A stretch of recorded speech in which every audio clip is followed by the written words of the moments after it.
kami juga sudah mempersiapkan pre-event. Bank Indonesia terus melakukan sosialisasi terhadap digitalisasi sistem pembayaran dengan meluncurkan sistem QRIS atau Quick Response Code Indonesian Standard. Sistem yang ditujukan kepada penyelenggara jasa sistem pembayaran salah satunya pada aplikasi uang elektronik dan dompet elektronik ini untuk pembayaran non-tunai di setiap toko retail sampai dengan unit usaha terkecil sekalipun.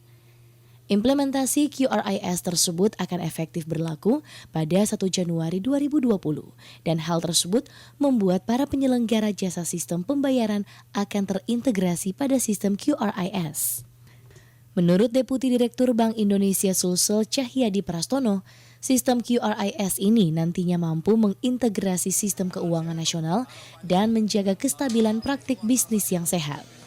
Quick Response Indonesian Standard yang merupakan sistem pembayaran yang digunakan menyatukan semua aplikasi sistem pembayaran yang ada dari OVO, dari GoPay, dari Link Aja, dari dompet, dan semua juga perbankan yang sudah membuat QR gitu ya. Harapan kita dengan satu kode semua aplikasi dengan sistem bank dapat menggunakan kode itu sehingga nanti di unit bisnis tidak ada lagi QR yang banyak gitu.